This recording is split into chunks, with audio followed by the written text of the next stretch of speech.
Atos capítulo 1, de 1 a 5. Escrevi o primeiro livro, o Teófilo, relatando todas as coisas que Jesus começou a fazer e a ensinar, até o dia em que foi elevado às alturas, depois de haver dado mandamentos por meio do Espírito Santo aos apóstolos que tinha escolhido. Depois de ter padecido, Jesus se apresentou vivo a seus apóstolos, com muitas provas incontestáveis, aparecendo-lhes durante 40 dias e falando das coisas relacionadas com o reino de Deus. E comendo com eles, deu-lhes esta ordem: não se afastem de Jerusalém, mas esperem a promessa do Pai, a qual vocês ouviram de mim. Porque João, na verdade, batizou com água, mas vocês serão batizados com o Espírito Santo depois de poucos dias. Até aqui, queridos, vamos orar mais uma vez. Pedimos, Pai, que o Senhor nos conforte o coração com os cânticos que nós acabamos de entoar para o louvor da Tua glória. Pedimos também que nos deis entendimento agora, quando iniciamos essa jornada desse livro maravilhoso que o Senhor nos deu, no cânon das Escrituras. E pedimos iluminação, discernimento, sabedoria para aplicá-lo à nossa vida. É o que pedimos em nome de Jesus. Amém. Meus irmãos, nós estamos iniciando hoje uma série de mensagens no livro de Atos. Nosso objetivo é cobrir todos os seus 28 capítulos. E o propósito é entender o sentido dele, o que é que ele representou quando ele primeiro foi escrito, há 2000 anos atrás, e qual a mensagem para o dia de hoje. Como manda a lógica, é importante que nós comecemos com questões introdutórias ao livro. Então, hoje, à noite, vai ser mais um tom de aula. Vamos fazer de conta que estamos todos no seminário, ou no Instituto Bíblico, ou na Escola de Teologia, e nós vamos estudar as coisas mais importantes referentes à introdução ao livro de Atos, porque isso vai nos ajudar, uma vez que a gente lança o fundamento e responde essas perguntas cruciais. Então, é fácil você construir em cima do livro, uma vez que a gente sabe o que é o livro de Atos, o que é que ele está fazendo aqui na Bíblia e para que ele foi dado. Então, eu peço a sua atenção, porque nós temos aqui cerca de 10 questões relacionadas com o conhecimento do livro que nós iremos abordar nessa noite. O primeiro deles é a importância do livro. Vocês têm conhecimento de que esse não é o único livro de história que foi escrito durante o início da igreja cristã. Mas outros livros que não esse, eles foram considerados como apócrifos. Eram livros cuja autoria ninguém sabia ao certo, ou então eram livros que foram escritos com o nome de alguma personagem bíblica importante, por exemplo, os Atos de Paulo. Ninguém sabe quem escreveu e, evidentemente, era um livro que foi da imaginação de alguém. Então, diante dos vários livros de história da igreja ou história das personagens do Novo Testamento que surgiram no primeiro século, na verdade eles aparecem mais no segundo século, a igreja cristã entendeu que esse aqui é que era inspirado por Deus, não menos porque foi escrito por alguém que era companheiro de dois dos principais apóstolos, que era exatamente Pedro e Paulo. Então, considerando a proximidade apostólica de quem escreveu esse livro, ele foi recebido no cânon como sendo inspirado, como sendo palavra de Deus para nós. Portanto, ele tem uma importância muito grande, que pode ser resumida da seguinte maneira. Primeiro, ele continua a narrativa do Evangelho de Lucas. Quem escreveu esse livro, ele, na verdade, escreveu uma obra dupla. A gente tem que lembrar disso quando for estudar Atos, que ele é o segundo volume de uma obra de dois.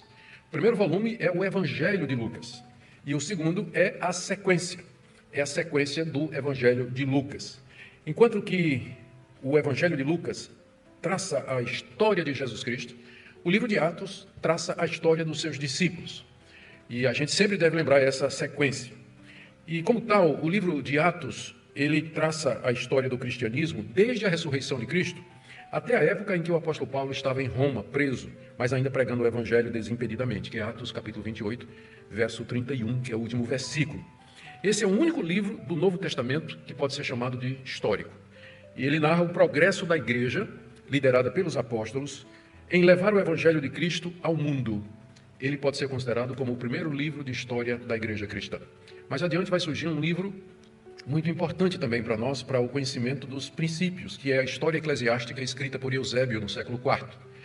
Mas Eusébio, em grande parte, imitou o estilo de Atos.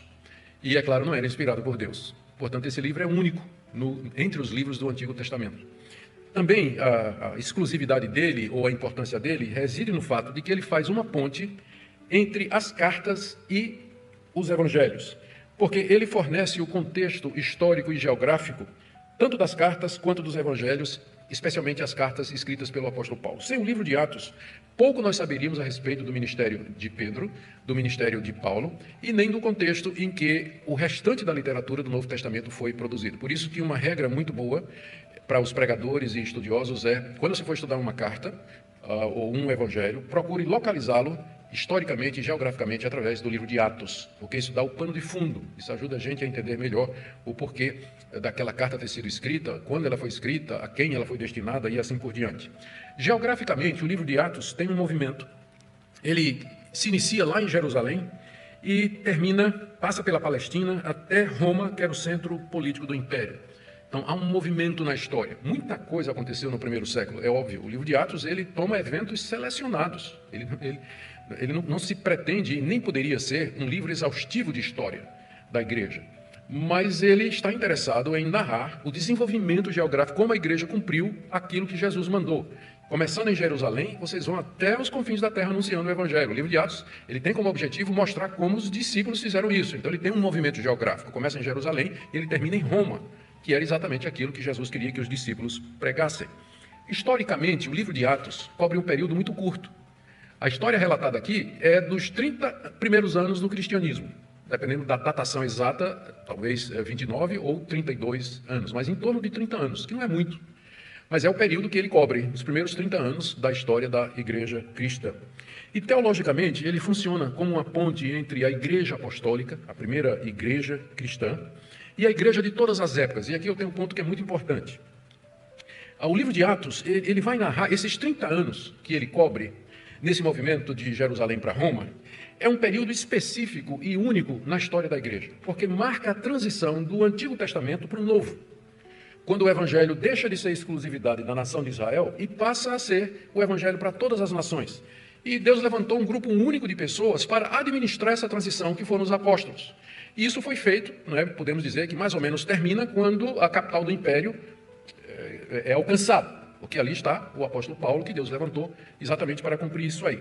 Portanto, a gente precisa ter cuidado em não normatizar os eventos que são narrados no livro de Atos, porque tem coisas ali que são pertinentes àquele momento único, como, por exemplo, a existência de apóstolos. A existência de apóstolos se justifica exatamente porque era necessário que Deus levantasse um time de pessoas inspiradas por ele, com autoridade dada por ele, capazes de fazer sinais e prodígios iguais a de Jesus Cristo, com habilidade e inspiração para escrever as Escrituras e assim fazer essa administração. Uma vez que ela foi feita, é desnecessário a presença de apóstolos hoje. Então, se você disser assim, eu quero apóstolo, tem apóstolos hoje, porque no livro de Atos tinha apóstolos. Sim, mas no livro de Atos também eles vendiam todas as coisas. Na igreja de Jerusalém, todo mundo vendeu os bens, as propriedades e deu para os pobres. Você faz isso também? Então, tem muita coisa no livro de Atos que vai ser difícil você querer implementar hoje. Então, nós precisamos ler dentro do contexto e dentro do propósito, do escopo do livro, uma vez que ele relata esse período que é um período único, um período exclusivo. Por outro lado, e aqui eu preciso trazer a balança para o equilíbrio, o livro de Atos contém princípios permanentes da ação de Deus que devem servir como referencial para a igreja de todas as épocas. Ali nós encontramos o Espírito Santo levantando pessoas, capacitando pessoas, convertendo multidões. Ali nós vemos as igrejas em comunhão, as igrejas enviando missionários. Ali nós vemos os missionários chegando nas cidades, iniciando o trabalho, pregando em praça pública. São princípios do crescimento da igreja, princípios da organização da igreja. A gente vê o apóstolo Paulo nas igrejas que ele fundava, nomeando ou elegendo presbíteros e diáconos para poder dar continuidade ao seu trabalho, falando para a gente do princípio importante do discipulado. Então, nós podemos, mesmo que Atos se ocupe com um período específico da história da igreja, ainda assim, Deus nos ensina através de narrativas. E há muitos princípios da ação de Deus, válidos universalmente e eternamente, que podem ser tirados do livro de Atos. Senão não valia nem a pena a gente estudar o livro de Atos. Se porque ele trata de um período específico da história da igreja, não tem nenhuma validade para nós hoje, estão fazendo o que aqui? Eu posso ler apenas por curiosidade, para saber como foi que tudo começou. Mas se não tiver aplicação para nós, se não pudermos tirar alguma implicação para nós, nosso tempo aqui está sendo perdido. Então, por um lado, a gente tem que ter cautela para discernir aquilo que é exclusivo daquele período e que está associado com o ministério apostólico. E segundo, sabedoria para ver os princípios que Deus ali nos ensina através da narrativa de como o Senhor Jesus, usando aquela igreja, abençoou milhares e milhares de pessoas nos 30 primeiros anos depois da sua morte, depois que ele subiu aos céus. Muito bem, isso aqui é sobre a importância do livro de Atos. Em segundo lugar, como eu disse, são só 10 pontos, Acabamos o primeiro, vamos para o segundo. O primeiro era o maior. Uma curiosidade a respeito do título do livro, que também tem tudo a ver com o conteúdo dele.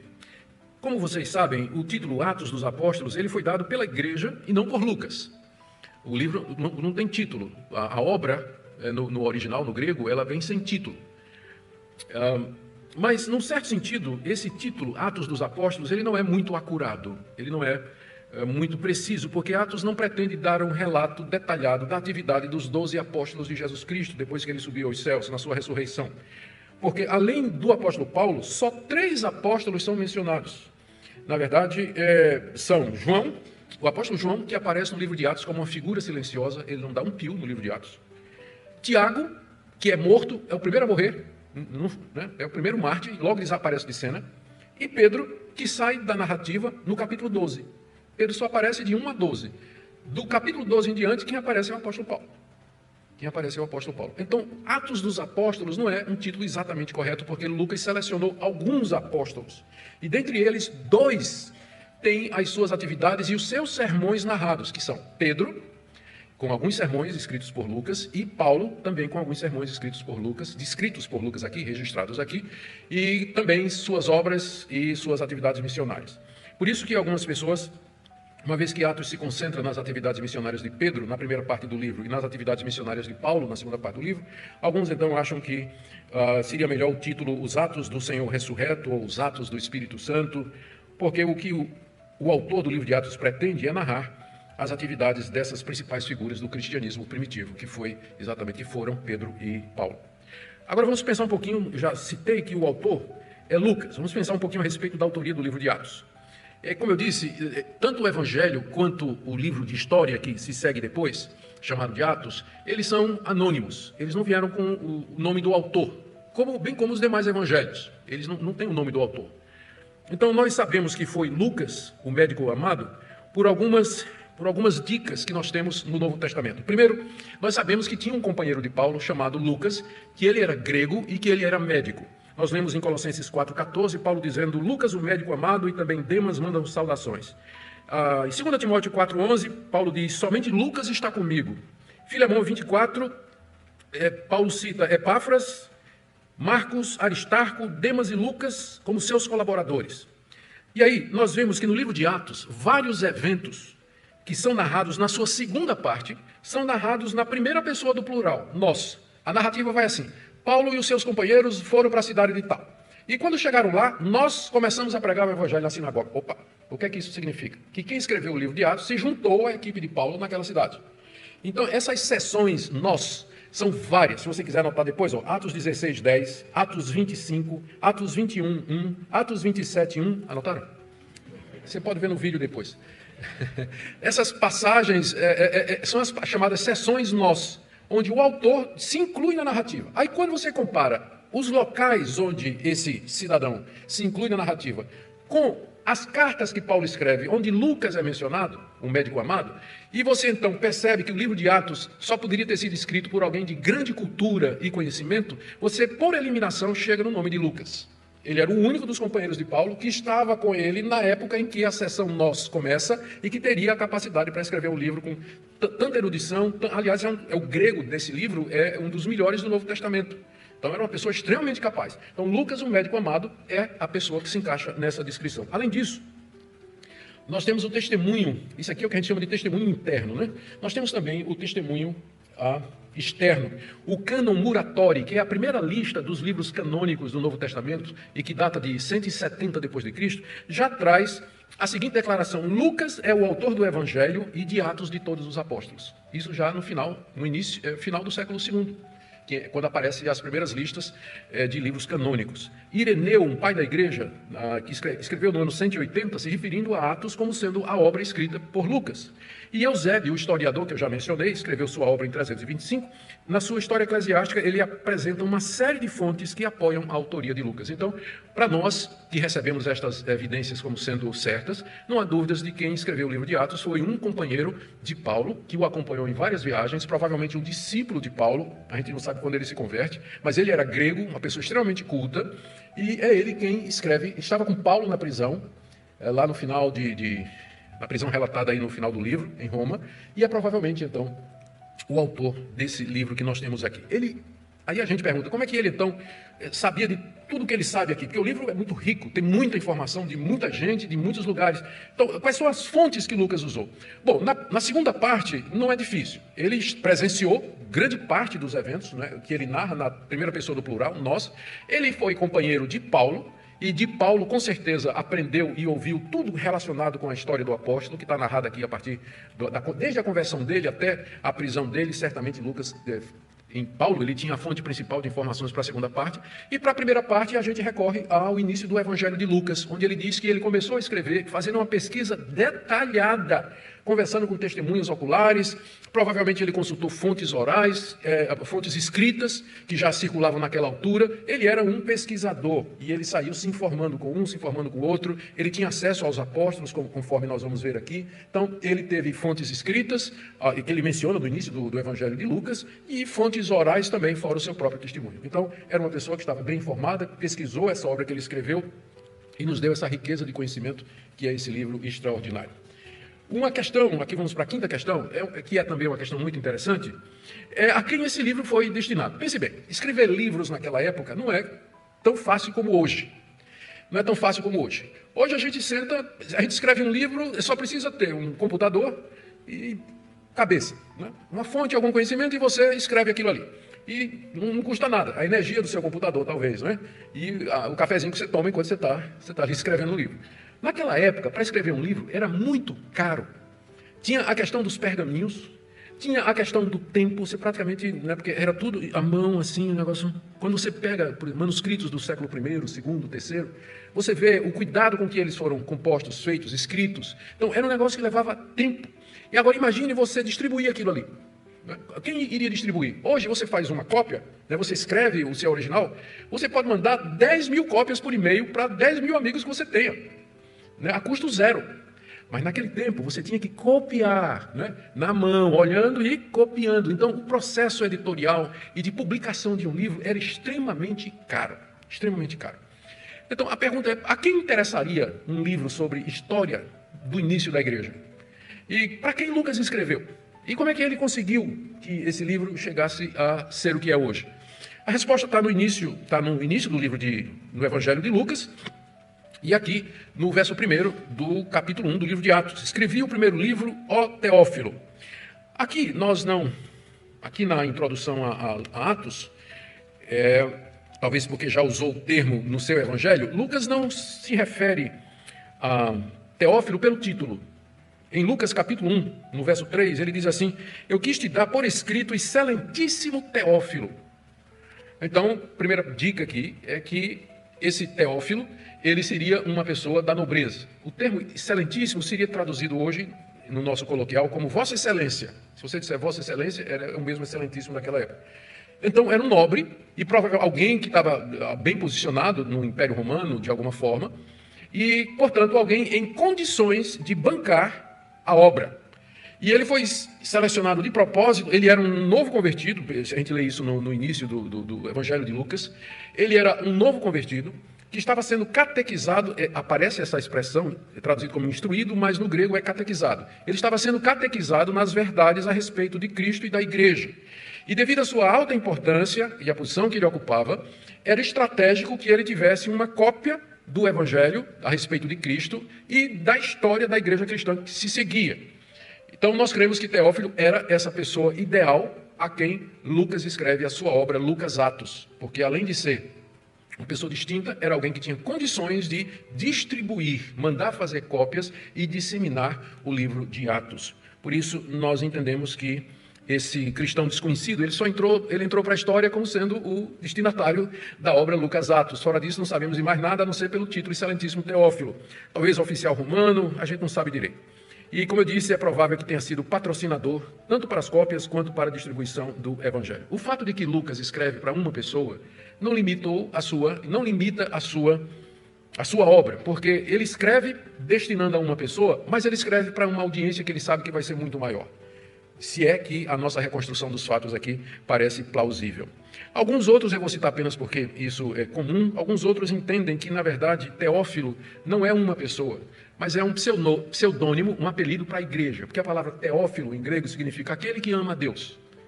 Então, Lucas, para disfarçar que ele estava escrevendo para a igreja toda, ele usou o nome Teófilo.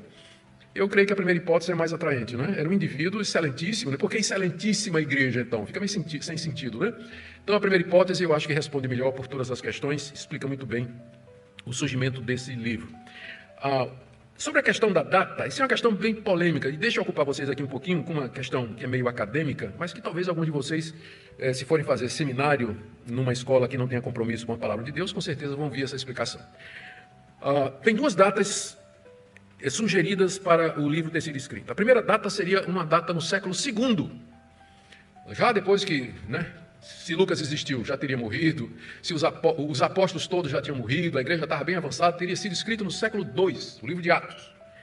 E ela seria uma obra, ela não é historicamente, Atos não seria uma obra historicamente confiável. Ela foi escrita no século II por alguém que queria passar uma visão romântica da igreja, e ignorando, ou tentando encobrir a grande tensão que havia no cristianismo apostólico entre Pedro e Paulo. O cristianismo de Pedro era ainda muito ligado à lei de Moisés. Pedro teve dificuldade, inclusive, em pregar o evangelho a Cornélio. Deus teve que ser convencido de que precisava pregar o evangelho aos gentios. E, portanto, o cristianismo de Jerusalém, ou da Palestina, era um cristianismo que ainda era, o pessoal ainda seguia as leis de Moisés, já que a maioria era de judeus convertidos. Já Paulo foi levantado para pregar os gentios. Paulo não pregava circuncisão, não pregava as leis dietárias, não seguia nenhuma das práticas judaicas. E o cristianismo paulino, portanto, ele era mais flexível, ele era mais aberto do que o cristianismo petrino, que seria o cristianismo defendido por Pedro lá em Jerusalém. Então, eles dizem que tinha essa tensão. O livro de Atos procura reverter isso. Quem é que primeiro prega aos gentios no livro de Atos? Pedro. Quem é que preside o concílio de Jerusalém para dar a palavra final dizendo que os gentios são bem-vindos na igreja? Tiago. Quem é que faz um voto e rapa a cabeça no livro de Atos? Paulo. Quem é que circuncida o seu cooperador? Timóteo? Paulo. Então eles dizem, está vendo? O livro de Atos, ele reverte, ele apresenta Pedro como apóstolo dos gentios e Paulo como um judeu praticante, para poder mostrar que não tinha tensão nenhuma no século I na igreja, não tinha conflito nenhum. Eu espero que depois, isso aqui é o tipo de coisa que você vai encontrar numa escola liberal. Tá certo? Então pense bem quando você for estudar teologia, que escola você vai escolher. Porque você vai encontrar um professor do Novo Testamento liberal que vai seguir essa linha aqui, embora ela já tenha sido descartada há muito tempo. Eles dizem que essa posição ainda continua sendo, apesar de ter sido descartada já, mas ainda alguns acham interessante, e dizem então que no catolicismo do século II é que a igreja faz a síntese, especialmente depois que o cristianismo judaico, o cristianismo de Jerusalém, ele foi extinto com a queda de Jerusalém no ano 70. Então o que prevalece é o cristianismo de Paulo, com toda a sua ênfase na graça, justificação pela fé, e Paulo se torna o verdadeiro autor do cristianismo, enquanto que o genuíno, o primeiro cristianismo, que era o de Pedro, ele some no pano de fundo, não é? Então só de ler isso aí só de falar isso me dá aqui um enjoo no estômago, porque foi isso que eu tive que ler durante 4 anos, estudando para o meu doutorado, né? Você tem que ler todo esse tipo de coisa. Eu dou graças a Deus que eu saí crente de lá. Mas escapei por um fio, faltou isso aqui para eu perder minha fé, porque os caras não parecem persuasível esse tipo de argumento, parece interessante, não é esse tipo de argumento? A segunda data, para nós, que sabe que isso tudo aí é confusão dos cabras, né? Que fica procurando chifre e cabeça de cavalo, a segunda data é uma data no primeiro século e provavelmente na época em que Paulo estava preso. Por que a gente acha que o livro de Atos foi escrito no primeiro século e talvez no ano 59 ao ano 63? Bom, primeiro porque essa outra teoria ela já foi largamente descartada. Ela foi proposta por Ferdinand Bauer, que era um professor de Novo Testamento da escola de Tübingen, na Alemanha. O cara era um liberal e ele usou a dialética de Hegel, tese e antítese produzindo uma síntese. A tese e o cristianismo de Pedro, antítese e cristianismo de Paulo, a síntese e a igreja católica.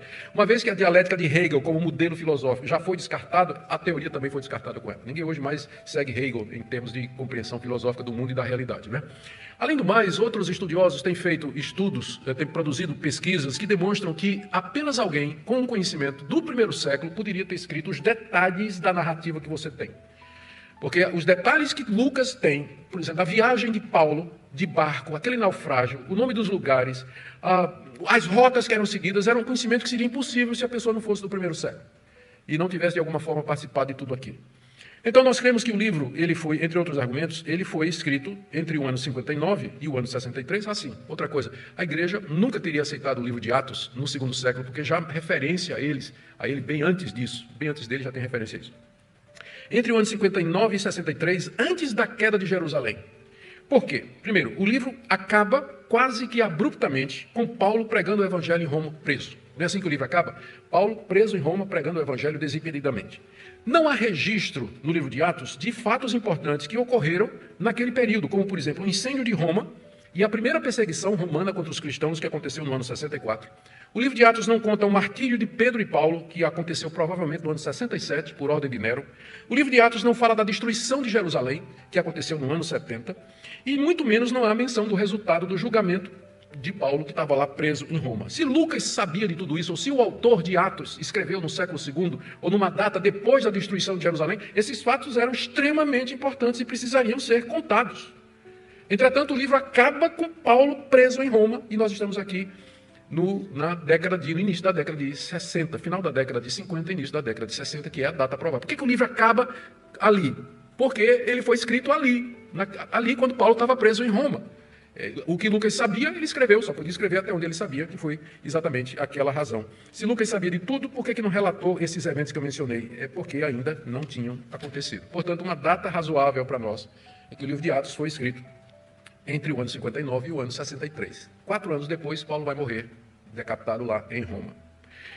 Bom, sobre o tema geral do livro, eu já mencionei que o objetivo, Lucas resume o primeiro volume aqui no verso de 1 a 4, quando ele diz que escreveu o primeiro livro, relatando todas as coisas que Jesus começou a fazer e a ensinar até o dia em que foi elevado às alturas, depois de haver dado mandamento por meio do Espírito Santo aos apóstolos que tinham escolhido. Isso aqui é o resumo do Evangelho de Lucas.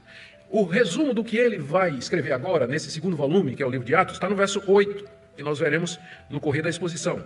Não cabe a vocês conhecer tempos ou épocas que o Pai fixou para a sua própria autoridade. Verso 7, Jesus falando. Mas vocês receberão poder ao descer sobre vós o Espírito Santo e sereis minhas testemunhas, tanto em Jerusalém como em toda a Judéia e Samaria e até os confins da terra. Aqui Lucas dá o tema do segundo volume, que é o livro de Atos. O testemunho dos apóstolos no poder do Espírito Santo, começando em Jerusalém, passando por Judéia e Samaria e até os confins da terra. E o livro acaba exatamente com ele na capital do império, que é Roma.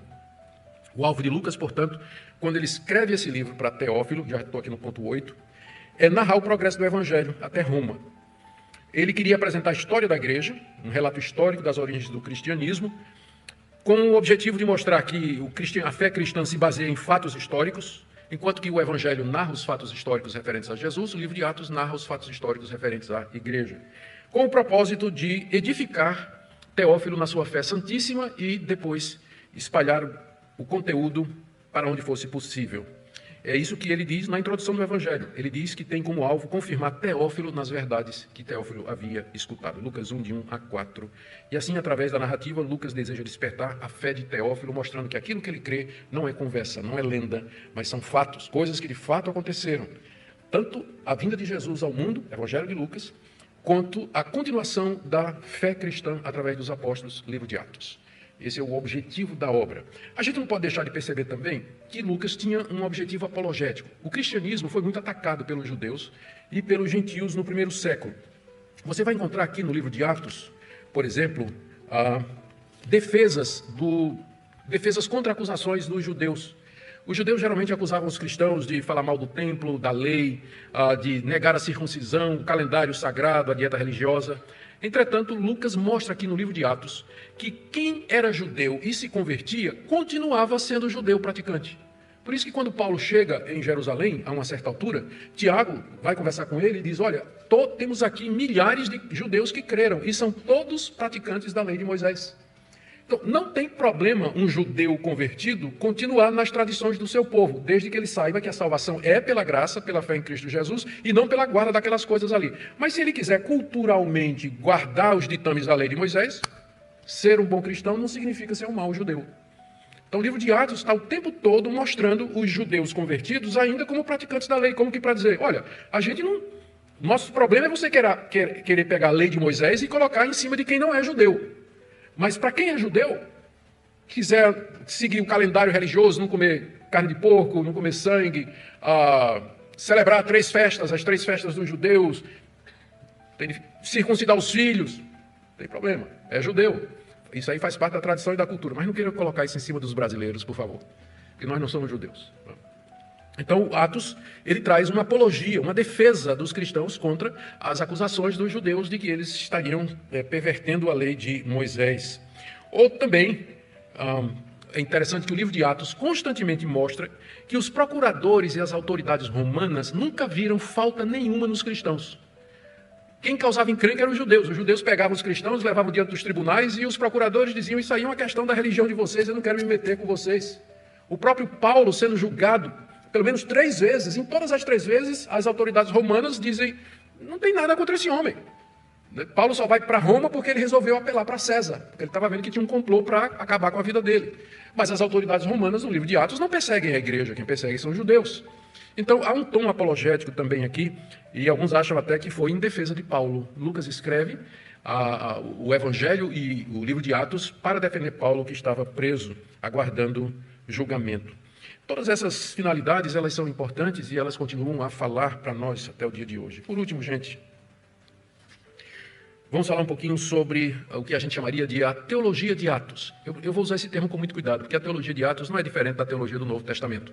Quando a gente fala da, por exemplo, teologia de Atos, o que há de específico naquela narrativa que é meio distinto dos demais livros? Porque, embora todos os autores do Novo Testamento são unânimes nos fatos, na narrativa, no propósito da vinda do Senhor Jesus, sua morte e ressurreição, entretanto, eles narram de uma perspectiva diferente. Por exemplo, a carta aos Hebreus, ela é única no Novo Testamento. Ela trata de temas que as outras cartas não tratam, como, por exemplo, Cristo como sacerdote segundo a ordem de Melquisedeque. Onde é que tem mais isso no Novo Testamento? Lugar nenhum, só na carta aos Hebreus. Cristo como nosso sumo sacerdote, a comparação de Cristo, superioridade de Cristo sobre os anjos, só na carta aos Hebreus. Então, cada autor do Novo Testamento tem aquilo que lhe é peculiar, aquilo que é distintivo, e isso faz com que o Novo Testamento seja essa riqueza de conteúdo. Uma mesma história vista de diferentes perspectivas. Se não bastaria ter um livro só, né? O Novo Testamento ser um livro só. Mas essas 2 dezenas de livros, exatamente porque Deus quis nos dar um quadro amplo para uma coisa extremamente complexa e rica, que é a vinda do seu Filho ao mundo e o que ela significa. Nós sabemos que Lucas escreveu Atos para narrar a Teófilo o progresso do Evangelho, desde Jerusalém até Roma. E ao fazer isso, Lucas narrou aquela história de acordo com as convicções teológicas que ele tinha. E isso sem alterar os fatos, e sem editá-los e sem acrescentar eles. E para um número grande de estudiosos, o arcabouço teológico de Lucas é aquilo que a gente chama da história da salvação, ou seja, a atividade de Deus na história com o objetivo de levar avante a salvação que vem sendo prometida desde o Antigo Testamento. Deixa eu dar aqui algumas explicações.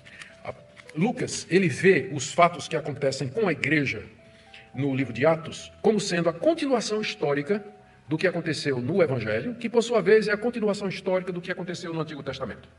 Então existe uma continuidade. O mesmo Deus do Antigo Testamento é o mesmo Deus do Evangelho, que é o mesmo Deus do livro de Atos. Esse Deus age na história, ele realiza determinadas coisas com o objetivo de salvar o seu povo, o povo que ele amou e escolheu antes da fundação do mundo. Algumas evidências aqui que eu vou só citar rapidamente. Primeiro, os eventos que Atos registra, para Lucas, eles ocorrem como cumprimento da vontade de Deus. Por exemplo, lá em Atos 2, 23, quando ele fala da morte de Jesus, ele diz que Jesus morreu de acordo com um determinado desígnio e presciência de Deus. Quando a oposição se levanta contra a igreja, lá em Atos 4, depois dos apóstolos terem sido chicoteados, eles oram assim: Senhor, conforme a tua vontade, se levantam contra ti nessa cidade as autoridades, conforme tu disseste que haveria de acontecer, conforme o Senhor determinou. Então Lucas vê a história como sendo guiada pela determinação de Deus. As coisas acontecem pela vontade de Deus. Outra coisa aqui, quase tudo que acontece em Atos de importante é visto como cumprimento de alguma profecia da Escritura ou está de acordo com a Escritura. Por exemplo, o derramamento do Espírito Santo em Atos capítulo 2. Pedro, quando vai pregar, como é que ele começa? Isso que aconteceu é o cumprimento da profecia de Joel 2:28. Nos últimos dias derramarei do meu Espírito sobre toda a carne. Derramamento do Espírito conforme a profecia. A missão aos gentios, capítulo 13, verso 47, fundada nas palavras dos profetas. A entrada dos gentios na igreja. A Tiago usa uma palavra de Amós para justificar em Atos 15. A rejeição de Cristo por parte dos judeus. Paulo cita os profetas em Atos 28, 25. Praticamente todo o evento importante no livro de Atos é seguido por alguma referência às Escrituras, como para dizer, isso que eu estou narrando é história sagrada, ele não está narrando história secular. Ele está narrando história sagrada. E quem controla a história é a Escritura, é a vontade de Deus. É isso que a gente chama de história da redenção.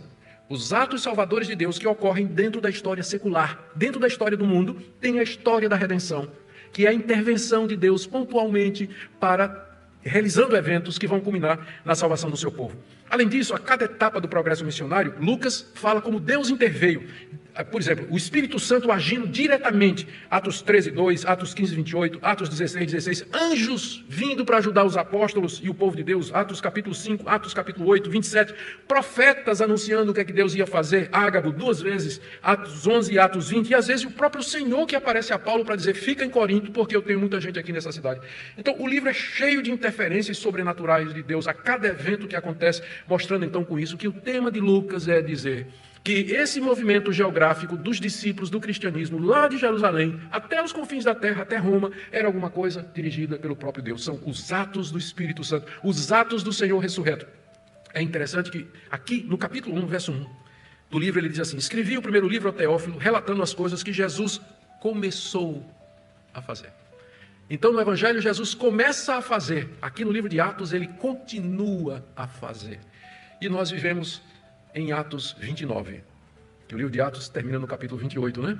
E nós somos o capítulo 29 de Atos, o capítulo que não terminou ainda, onde Cristo continua a fazer e a operar através da sua igreja a redenção do seu povo. Amém? Por fim, o livro pode ser resumido em duas grandes partes, já mencionei. Na primeira fala da igreja de Jerusalém e de Pedro, na segunda a missão aos gentios e de Paulo, e o progresso é geográfico. De Jerusalém a palavra vai para Samaria, depois para as costas do mar, depois para Damasco, Antioquia, Chipre, Ásia Menor, Europa e finalmente Roma. E de lá para o mundo, e de lá para o Brasil, e de lá para Pernambuco, e de lá para Recife, até nós aqui. É o capítulo 29, né, que nós estamos vivendo. Eu quero terminar com algumas aplicações. Primeiro, eu espero ter mostrado para vocês a importância desse livro. E eu quero confessar para vocês que, apesar de há muitos anos ter reconhecido a importância desse livro, essa vai ser a primeira vez que eu vou fazer uma exposição nele, sim, verso a verso. Então, eu estou me sentindo tão desafiado quanto vocês, talvez, diante da enormidade de informações que a gente tem aqui. Segunda coisa, a necessidade que a gente tem de manter em vista seu caráter narrativo. É um período específico da história da igreja, eu já mencionei. Como, por exemplo, a venda dos bens, a gente vai chegar lá. Lançar sortes para substituir Judas. Ninguém faz isso mais na igreja, né? Vamos eleger oficial da igreja. Vamos lançar sorte aí, né? Para ver quem vai ser oficial da igreja. Ninguém faz mais isso. Pode ser que tenha alguma igreja que faça, né? Mas que eu conheça, não. Então, fazia parte daquele período. A presença dos apóstolos, por exemplo. Então, a gente precisa lembrar que é um livro maravilhoso que narra os 30 primeiros anos em que os apóstolos estavam vivos e eles estavam realizando um trabalho extraordinário de implementação, fundamentação, enraizamento do evangelho naquele continente de lá para o mundo todo. Segundo, é bom lembrar também que Deus revela princípios universais e eternos através das narrativas, como, por exemplo, o poder do Espírito para convencer as pessoas, a necessidade de continuar a evangelizar o mundo. Como eu disse, nós estamos vivendo o capítulo 29 de Atos. Que Deus nos guie, queridos, nesses dias em que estaremos entrando a fundo nesse livro, assim permita Deus, para que nós sejamos todos inspirados, encorajados, fortalecidos a continuar essa missão, né? A história não acabou ainda. Não é mais história da redenção, porque a história da redenção já foi realizada, faltando apenas a última parte, que é a vinda do Senhor Jesus. Mas até lá, nós estamos cumprindo aqui em aberto Atos 28, 29. É a nossa missão aqui nesse mundo. Vamos orar. Pai querido, muito obrigado pela Tua palavra, obrigado por esse livro maravilhoso. Pedimos a Tua graça, ó Deus, nos estudos, para que sejamos inspirados por Ele, cheios de santo zelo e temor para levar adiante o Evangelho. Graças te rendemos, em nome de Jesus. Amém.